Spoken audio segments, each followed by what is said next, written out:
নমস্কার। আজকে আরেকটা ভিডিও নিয়ে আসলাম আপনাদেরকে সুপারি গাছে জৈবিক বা রাসায়নিক সার কিভাবে প্রয়োগ করতে হয় এবং কিভাবে আপনার চারাতে সুপারিতে এই জৈবিক বা রাসায়নিক সার দিলে কি প্রফিট হতে পারে এবং সুপারি চারার কতটুকু গ্রোথ হতে পারে সে বিষয়ে একটু আলাপ আলোচনা করব এবং আপনাদেরকে দেখাবো কিভাবে জৈবিক সার প্রয়োগ করতে হয় আর পরে কিভাবে এই গরুর গোবর কিভাবে দিলে আপনার সুপারি চারাটার ভালো সফলতা অর্জন করতে পারে এবং ভালো ফসল আগামী দিনে দিতে পারে সে বিষয়ে একটু ডিটেলস আপনাদেরকে বলবো এবং আপনারা আমার সাথে থাকুন আর দেখতে থাকুন কিভাবে আমি সার প্রয়োগ করি বা আপনারাও সার চাইলে দিতে পারেন, কী রকম সার দিলে আপনার ভালো হবে এবং কি পদ্ধতিতে দিতে হয় যাতে আপনার চারার ক্ষতি হয় না। অনেক সময় কি রাসায়নিক সার আমরা প্রয়োগ করি ঠিক মতো পদ্ধতিতে যদি দেই না তাহলে কিন্তু আমাদের চারার অনেক ক্ষতি হয়ে যায় এবং কতটুক মাত্রাতে কতটুক বয়সের চারাতে দিতে হয়, কতটুক মাত্রাতে দিতে হয় এবং কিভাবে দিতে হয় সঠিক পদ্ধতিটা অবলম্বন করা খুবই প্রয়োজনীয়। যার কারণে সঠিক পদ্ধতি যেটা আছে আমি আরও অনেক কৃষি ভাইদের সাথে আলাপ আলোচনা করেছি করে আমার এই নতুন সুপারি চারাগুলোতে দিতেছি।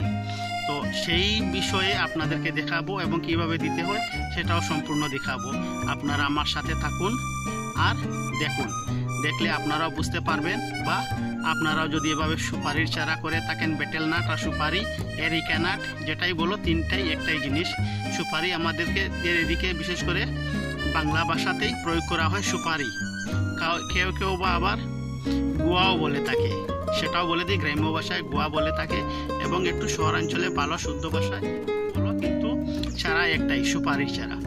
তো সুপারির চারাতে নতুন বাগান যখন ফলন করতেছো সারা শিফট করে যখন জমিতে রোপণ করবেন, রোপণ করার পর 1 বছর পরে কিভাবে সার দিলে আপনাদের ভালো ইনকাম হতে পারে এবং কতটুকু প্রফিট হতে পারে আর গ্রোথ কিভাবে করতে পারে। যদি সঠিক অবলম্বন না করে যদি সার প্রয়োগ করুন তাহলে লোকসানও হতে পারে। তাই সঠিক পদ্ধতিটা অবলম্বন করা অনেক জরুরি। তাই আমার সাথে থাকুন আর দেখুন কিভাবে প্রয়োগ করি।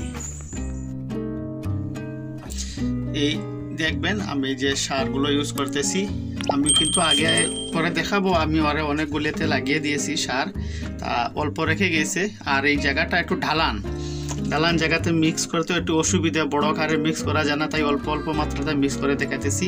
তো সার যেগুলো দিয়েছি এই সারগুলোর মধ্যে হলো সুফলা আর বড়িসার, যেটা বড়িসার সুফলা আর বড়িসার এই যে ইটের কালারের মতো যেটা ওইটা হলো সুফলা আর ওইটাকে আমরা বড়িসার বলে থাকি। জানি না ওটার অ্যাকচুয়াল নাম কি, যদি আপনারা কেউ জানেন তাহলে কিন্তু কমেন্ট করে বলবেন যে ওই সারগুলোর নাম কি। তো দুটোটাই সার 50-50 আমি আন্দাজ অনুযায়ী ঢেলে দিয়েছি। আপনারা যদি মিশ্রণ করেন আধা কিলো মিক্স করবেন বা 1 কিলো দুটোটাই মিক্স করবেন। আর এই যে আমার হাতের তালুতে দেখতেছো যতটুকু সার নিয়েছি ঠিক ততটুকু দিবে। হ্যাঁ, 1 মুঠি থেকে কম 3টা ছিদ্র করে বা 4টা ছিদ্র করে, 4টা ছিদ্র করলে কোয়ান্টিটি আরও কম করবে। আর এইভাবে দিয়ে দিবে, দিয়ে খানাগুলো যে সুরো সাফল দিয়ে খানা করেছি ওই খানাগুলোর ছেদা বন্ধ করে দেবে অল্প মাটি দিয়ে, তারপরে গোবর দিয়ে দিবে।